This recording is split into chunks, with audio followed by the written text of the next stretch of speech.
It's Reality Check with Craig Price.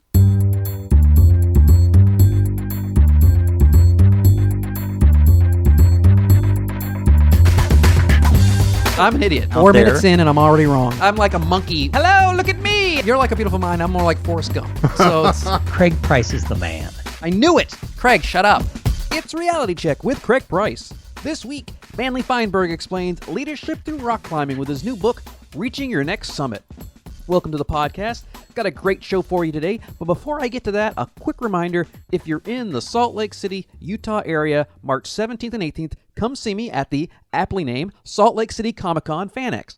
I'll be there hosting panels and running around, and since I don't know anybody at the show, I'd love to connect with folks. So get your tickets at saltlakecomiccon.com, if you say that 3 times fast. And if you're going to be there, email me at craig@speakercraigprice.com or shoot me a tweet at realitycheckpod, and we'll be sure to get together. Now, today's guest has a great new book called Reaching Your Next Summit, 9 Vertical Lessons for Leading with Impact. You can get it at bookstores and online right now, and it's taking lessons he's learned rock climbing, something I would never do, and frankly, in my current shape, not even sure I can do anymore, and use them in leadership positions. As I tell people in my own leadership presentations, there is no one way, so it's important to take information from a variety of resources from people with a variety of experiences to be the best leader you can be. And since the odds of me getting on a rock are slim, I thought getting his perspective would not just help me, but help you.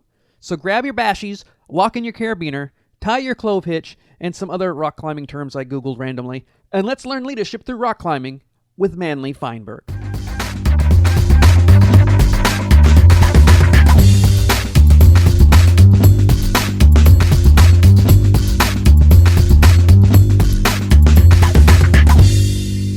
The whole book that we're going to talk about is on the premise of leadership, but you use rock climbing as a metaphor. So why is rock climbing the big deal for you? I mean, because when I think of rock climbing, I think of falling to my death. So how does that work for you? It's a good question. It's been an area where I found really deep personal value in challenging myself primarily. So one thing that has to get cleared up right away with people is I had this guy actually walk up after a keynote, and he said, he's like, I tell you, it looks dangerous. And he goes, it looks stupid. No offense. Oh, it does look stupid. It looks very stupid.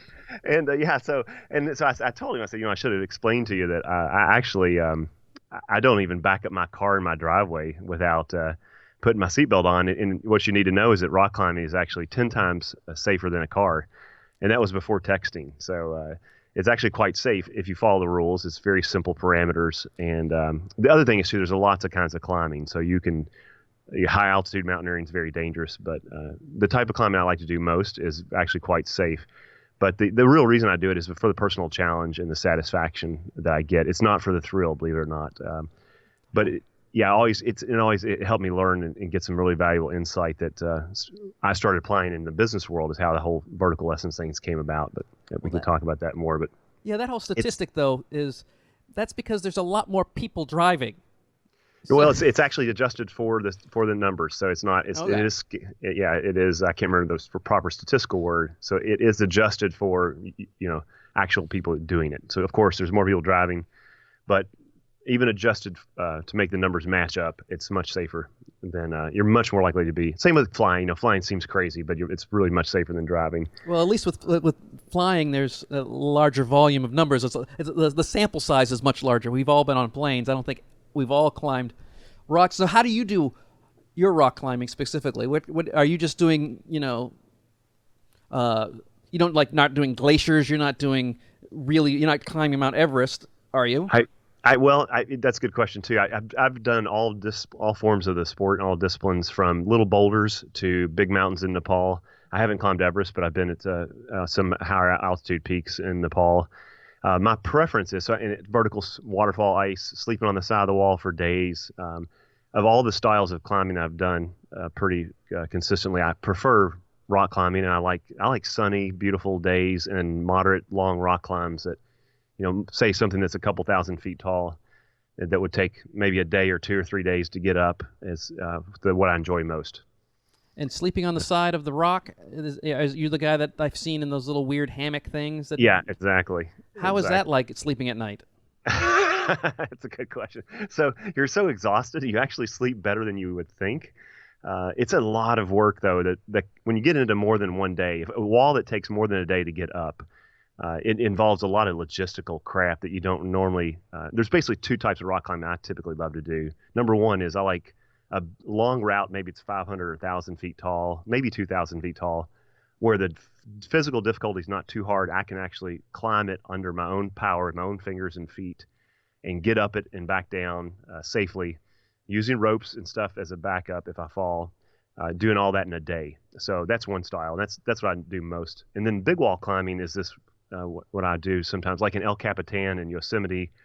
There's big granite towers all over the world where the wall's so big there's no way you can make it in one day, and the climbing's so hard. That's where you bring the little hanging cot, that portaledge we call it, to sleep on.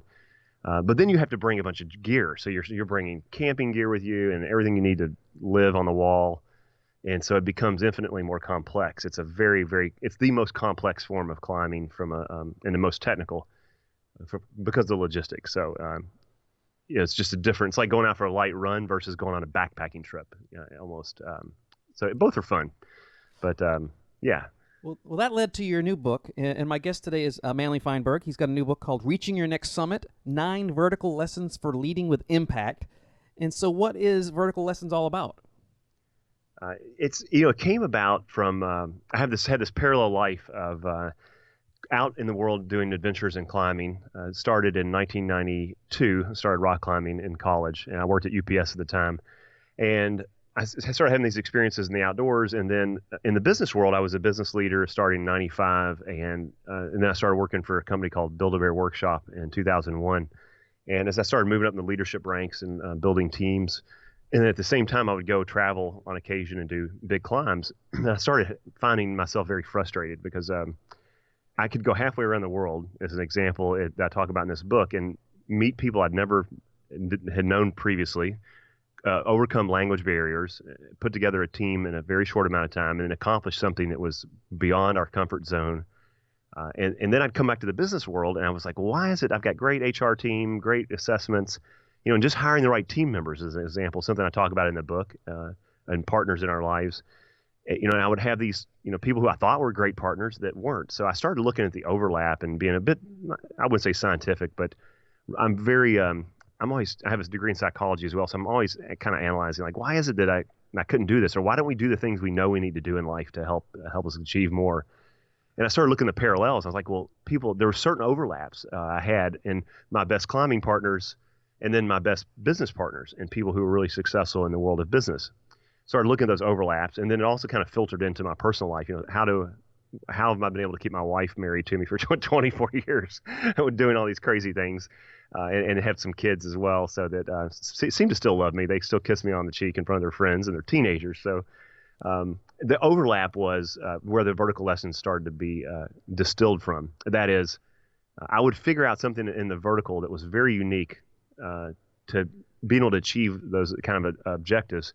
And I started testing these concepts in the business world, and I found out they were very relatable and had a real impact on my teams and our performance. And then I started sharing them outside of the organization more and more. So that's kind of the origin of the vertical lessons, where they came from. Well, probably with all that rock climbing, the kids are still kissing you because they don't know if you're going to come home or not.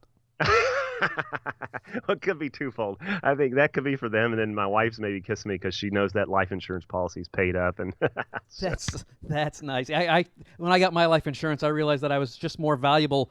This autograph that I was going to have is the most valuable autograph I'll ever have. I'm officially worth more dead than alive. Oh, I definitely am. I'm worth more dead than alive for sure. So she's like, "Go rock climbing, go, dude, come on, go." Well, let's. You've been boiled these down into 9 lessons. Now, there's not like a hidden 10th or 11th situation. These are true 9, correct? There's, I'm constantly developing my content. So these are the core 9 that. More and more what I'm doing, yes, these are the primary 9, and there's a lot of depth to them. So, and I've had organizations where, the belay principle is something we might talk about as an example. It's about relationships, and so some organizations, that's an area where they really want to grow themselves, or a person wants to grow their ability to build stronger relationships. Maybe it's even their personal life. how do we build stronger relationships? There's a lot to that, right? So communication is a key part of that. That can fold into customer service or how we just serve others in our personal lives. So there's a lot of tactical depth that I sure. also, in the book, the way I lay it out is I have this narrative of this crazy expedition.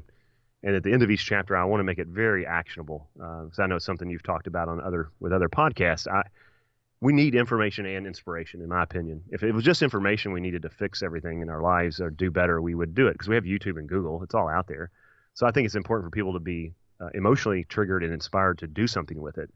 So I try to do both and balance that, which is not easy, but I want to know what to do on next week, even and feel like doing it as well, right? As a person sitting in an audience or reading a book. So, Well, the first lesson is decide if it's worth it, and this is the one that gets me a little bit because, a lot of the people we deal with, especially when we deal with speakers, they're super motivated, rah folks, and if you ask them, and I've asked, a lot of people on a lot of things I've done, they always say it's worth it. Oh, you should always do this. You should always. Oh, yeah. So it's very hard to get people to purposely, because I can get my parents to tell me something stupid and I shouldn't do it, but that's more of them being protective of me versus a thought out process. And if I talk to my speaker friends, they're all like, oh yeah, you should do that. And it's, so I've failed in both ways.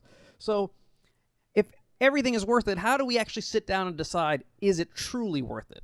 yeah, good question. It's not all worth it. That's the reality. I love that point about speaker friends or business friends. You can, when you start hanging around. That's what I tell the people about our speaking association. A lot of brilliant people, and they're very passionate. So you're going to hear great ideas. But I think worth it means worth it for me and where I am right now in my life. Primarily when I'm hired to help work with an organization or something, it's usually to keep help the people in the room step up and be more engaged and bring more of their best to work every day. Part of that could be, though, to ask if it's worth it. Someone might say, you know what, this is not working for me. And frankly, for a leader in an organization, same thing, right? Is it worth it? I have this one team member I'm struggling with. Maybe it's not worth it. Maybe sometimes we keep struggling at something that's not really a good fit. So, but mostly what I mean by that lesson is I want people to ask. I guess if I can share the story where that came from, I think it's fascinating. But my friend, who's a founder and CEO of a software company, Sharewell Software, he saw Ron Howard speak. I know you're involved in the movie industry some. Oh, Ron Howard's fantastic. I just thought this was brilliant. So where that came from is, so he saw Ron Howard speak right after Ron had finished up The Heart of the Sea.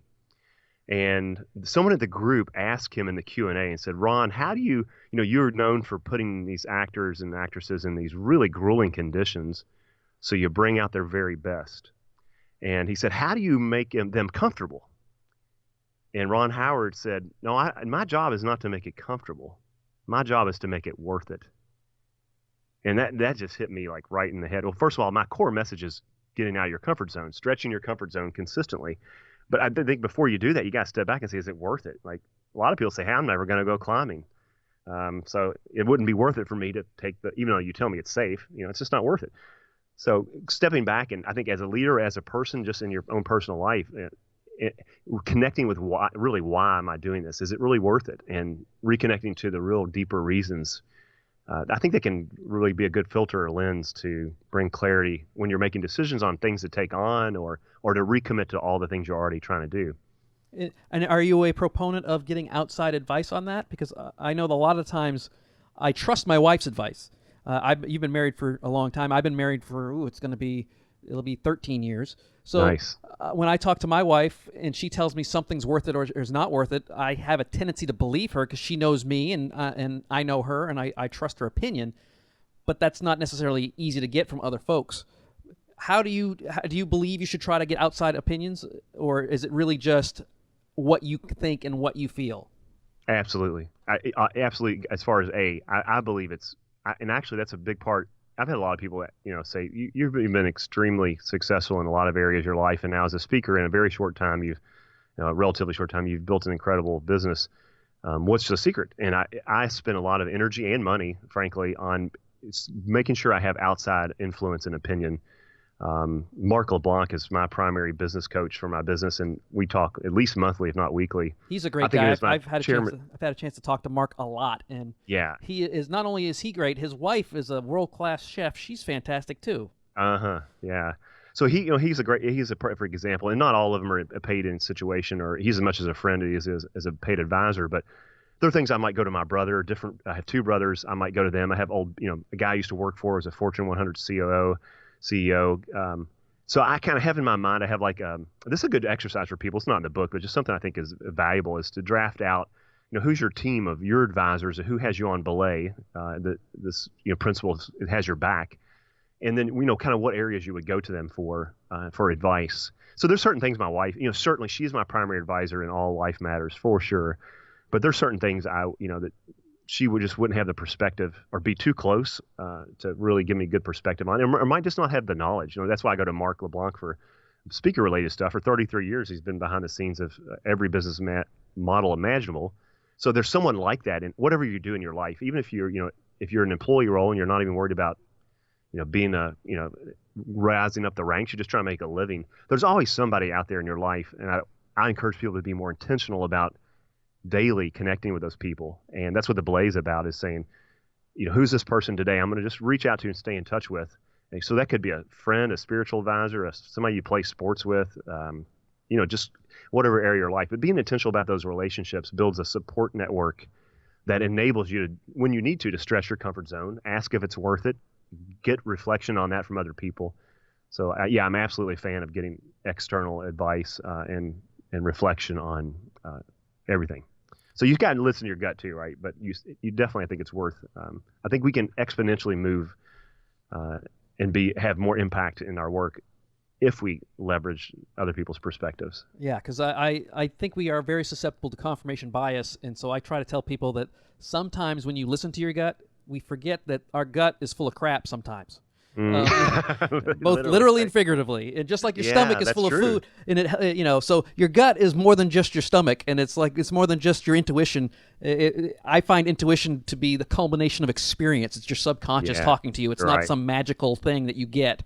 Like a mother's intuition is not true. It's just they're paying more attention with their kids. They've spent their pregnancy learning, but they also have learned from their mothers. They also learn every second they're with their child. And so when that intuition, quote unquote intuition, kicks in, it's really experience in their subconscious.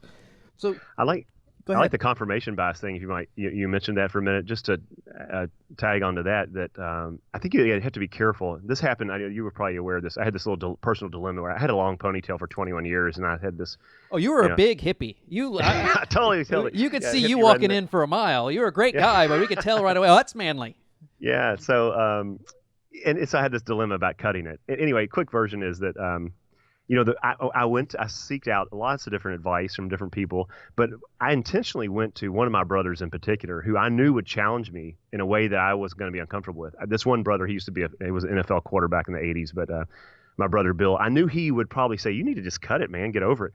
And so the point is, when you're thinking about going to someone for some outside advice or reflection on, is it worth it? What should I do in my life with this decision point?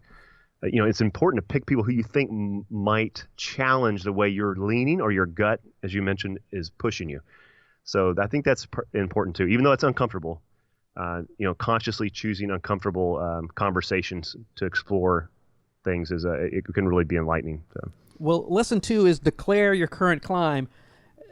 In business, I understand declaring your intentions when you have a new project, but is it just putting it out there as part of the plan where it's more of an accountability situation, or is it for allowing people to basically digest what's going to happen?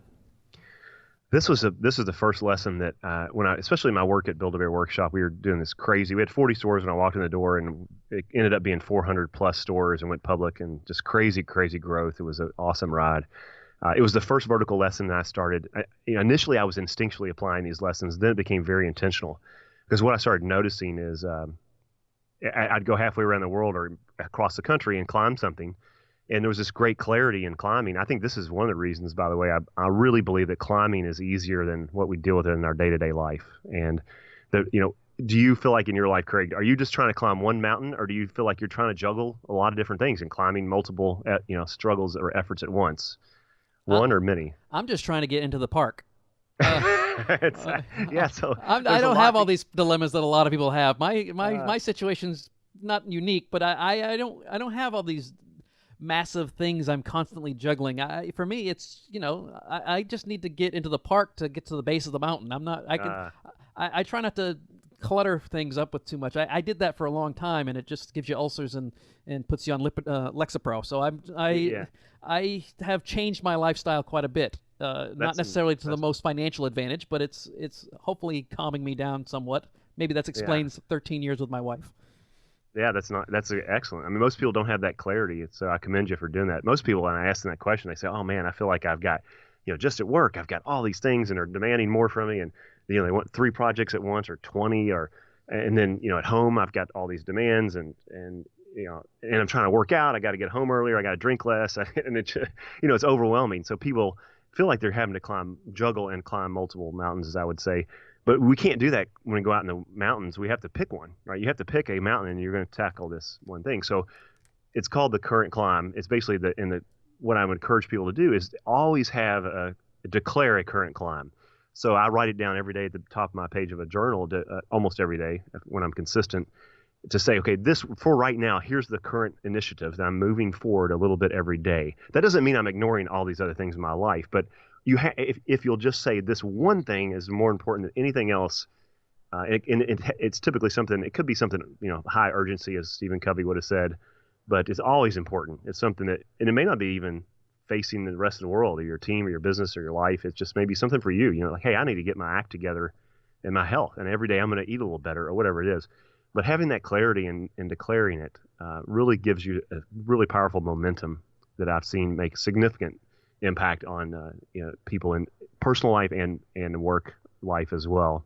So that's what that's about. It's primarily a clarity and focus is the result of doing that consistently. And now you've brought this up a couple times, so we're going to move on to lesson 3. Get on belay, which is the rope, correct? Mm-hmm. Right. Yeah. That's the one. If people say Manley, if they were to say, I did a TED talk years ago, and as an example, and when I don't have a lot of time, or somebody says, what's the one thing? What's the one lesson that's going to really make a difference for me? That's it for sure. When I really reverse engineered and distilled down, because people would ask me, like, how could you possibly hang on the side of a mountain, on the side of a granite wall, whatever it is, and trust and feel confident that you can move? And it's all about, for me, my life has been built around extraordinary and deep trust with specific people and specific relationships in business, personal, and in the mountains as well. So the next thing, I can explain it real quick here. It's pretty simple. So it seems insane, but the truth is that the climbing mechanism of saving yourself is very simple. It's called the belay, B-E-L-A-Y, and it's basically the concept and the mechanism by which somebody holds your life in their hands, quite literally.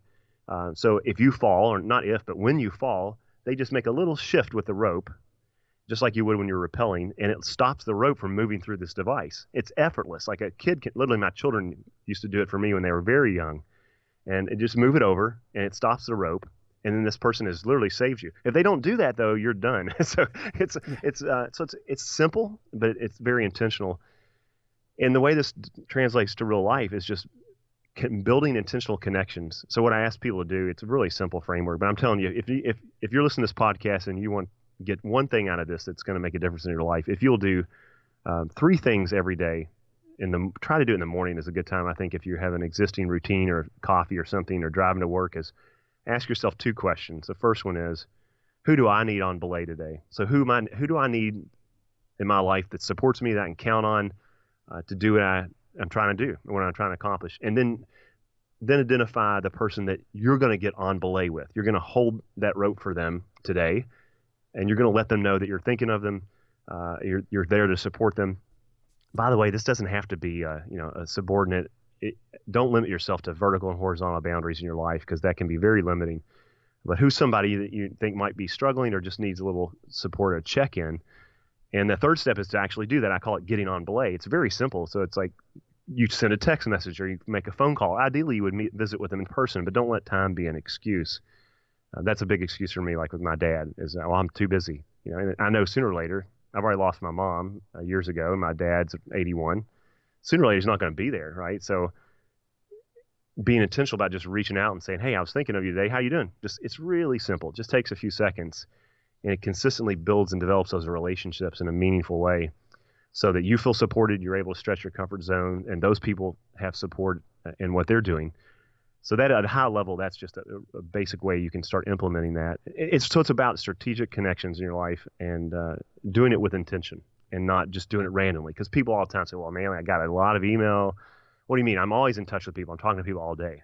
But this is through a very specific lens in this way to build these relationships. And that is, I've just seen it too over and over in my life and in people I've worked with.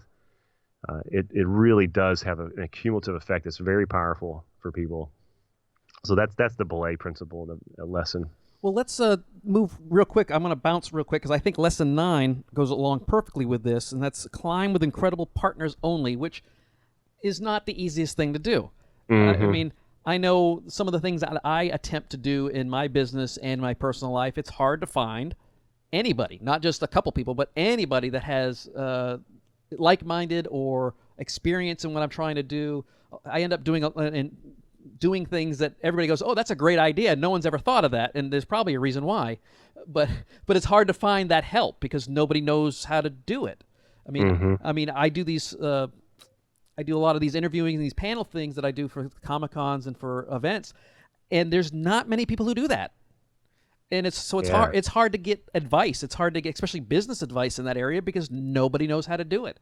So how can you find incredible partners in general, and then try to get a little bit more specific once you realize that there's certain things that you need, without being too manipulative and too purposeful? Because I think sometimes people take this advice wrong, and they end up like using and disposing of people. Right. Yeah, no, I'm very much the opposite. I'm very much a relationship-oriented person, focused on long-term relationships. So, and that's how I approach all of that. Take that very serious. One distinction to maybe make initially too is that, and this came through a realization of this epic, crazy, experience that I talk about in the book, is these Russian partners I had. They weren't perfect partners by any stretch of the imagination. And there's moments in the book when I speak, people are like, "You are insane! I can't believe you went forward with this particular partnership."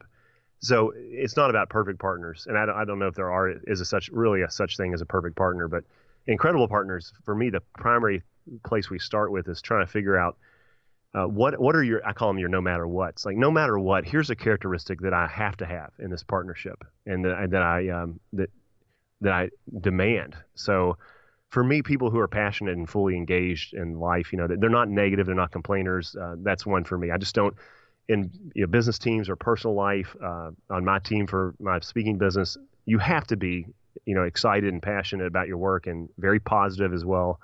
So I'm not going to do it. I'm not going to put her up with that. And I think some people just don't really have the clarity on that. Like, okay, for this person, in this partnership, what is essential? What are those core things? So you can brainstorm it out at first, and obviously it's different on each partnership, but especially those key, especially if it's someone you're hiring or that's on your team or you're married to, or you're going to invest in a friendship or in some kind of business way, even, short-term projects like a website or something. Even then, I look a lot at the person and the personality, not just the skill set, because the person's not fun to work with. And I don't mean fun like you laugh the whole time, but if you don't enjoy being around them, you're just not gonna produce as good a work, and they're not gonna help lift you up to the level you could be. So being very clear on that. Resilience is another one. Will they persevere when the going gets tough? Or are they gonna turn into? This really revealed itself in the mountains too. So I've had lots of different partners, and quite a few who I thought would be great on the ground, and you get up into a high pressure situation, and they're not the same person.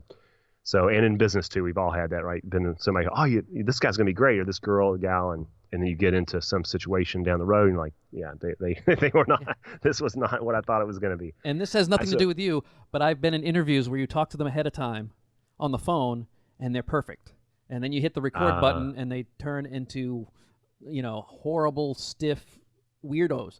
That is not you, so don't take this personally. I'm just bringing that up because it fits in this profile. Oh, good. Yeah, right. It's the same thing, right? It's like, so I think part of that, you just never know till you get out there. But I think what's helped that's very actionable is getting clarity on some of those words or a single word or a couple words that encompass, here's the kind of characteristics I'm really looking for. and making sure you're clear on that before you start building those partnerships with the person in whatever area of your life it is. So I have a few key ones. And this relates to values. You know, in a lot of times organizational, some of our friends talk about, they're experts at helping build cultures. And it sounds like, I mean, I think everybody agrees when they see it on paper or hear it, but very few go the trouble of getting real clarity on, no matter what are the things that what are really critically important to us that we must have and that we're not going to tolerate if we don't have them. So people compromise a lot on those core characteristics that they really want. And then they get into these partnerships where it's not productive or it's not meaningful or it's just downright destructive. And then it just makes life, hell. So the incredible partners piece is pretty important if you want to realize more.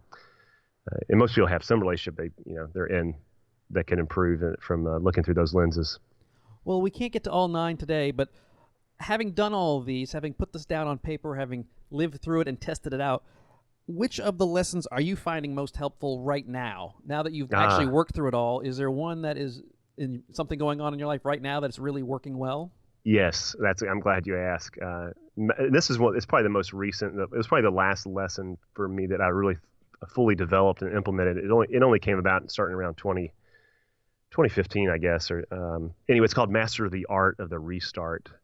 And so it's interesting. So I had this aha moment. I was talking to a friend and talking about with this situation. I was on a climb with my son and he fell, and I locked him off the belay. It was no problem. Nobody was hurt. And usually you fall and you get going again, and he just totally resisted it. And the interesting thing is my buddy said, "Wait a second, you said you fall. What do you mean you fell?"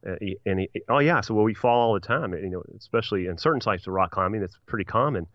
And we just expect it. We know we're going to fall. And then when we fall, we do a few things and we get moving again. And how this relates to day-to-day life, especially, any time of the year, whether it's January 1st or whatever, is, we have things in our life we want to do consistently. We know are going to impact us and help us. Maybe it's exercise or it's business development or it's whatever. You want to read more. You want to something in your life you want to do more regularly. And so we make a pledge to ourselves, we're going to do this consistently. And then we're human, right? So we slip and we fall off the horse, especially around New Year's, right? So what I notice what I do a lot, I struggle with this a lot, being consistent, is I would do what I call the calendar restart. So I would say, well, Monday I'll restart on that. This week's already blown. I'm not going to work out this week, or my diet or whatever it is. I'll restart Monday. And then if it's middle of the month or towards the last third of the month, I find myself saying, well, I'll start, May 1st or whatever. I'll just start on the first of the month. And then you get into the fourth quarter and you're like, well, yeah, that'd be a good New Year's resolution, and we know how well those work, right? So here's the mindset. It's a mindset shift. First of all, is to expect that you're going to blow it, right? We're human, and then right behind that to know, hey, when this happens, I'm just going to restart, not in a couple days, then immediately tomorrow, and so it really shifts you into expecting it, and it builds an incredible momentum. So right now, that's by far the lesson that's helping me most, and it's helped a lot of people recently that I've worked with, is to restart, but before you're ready. By the way, there's a couple quick little tactical pieces in there. One is, so you fall and then you look back at when's the time that I've actually been successful at this. Because I think what we do a lot, we blow it. We're like, oh, this always happens, man. Every time I try to start exercising or doing this business or this project or this food, diet, I always do this. I always blow it. No, go back to some time when you were successful. Maybe you just had a successful run at something. And recall that. That's powerful to reset your emotions in a powerful, positive way.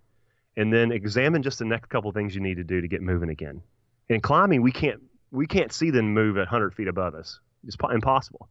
So we just have to figure out, okay, 3 or 4 moves right here in front of me. Here's how I'm going to get moving again. Step 2. And then step 3 is to restart before you're ready. That's a huge one, because I think a lot of times we think, well, I need to have this in line. I need to get my new shoes, the new gym membership. I don't know. There's all this crap we tell ourselves. A new phone. All these excuses we come up with to delay the actual restart. So just restart immediately, not January 1st, not when you're perfectly ready. That's been really helpful for me. That's the number one I'm struggling with, and it's also given me a lot of momentum. Well, the book is called Reaching Your Next Summit, 9 Vertical Lessons for Leading with Impact. Manley, I appreciate you being on it. It makes perfect sense that a guy who rock climbs is named Manley. That's my real name, by the way. People accuse me of coming up with that as a stage name or something. Well, Manley Feinberg doesn't sound as a whole name as like, oh, that's a Studley guy. But it's Manley. Where can people find you and find the book? Oh, thank you for asking. So there's a website where you can check out the book for free. There's a few chapters in there and exercises and stuff. It's reachingyournextsummit.com. So that will take you to a little page there. You can grab some chapters if you want. That also will redirect you to my webpage for my business, which is verticallessons.com. So either one would work well. If you want to check out the book, reachingyournextsummit.com would be a great way. And I would just invite everybody that's listening to restart something tomorrow. What do you need to restart is the question. And then when, tomorrow, get back on it, whatever that is in your life that you think is going to make a difference to get on with it. And I hope that helps you build some momentum. Well, I'm going to go out and look for a Sherpa right now so I can get up that mountain a lot easier. So thank you very much for being here today. Thanks, Craig. I appreciate you having me on.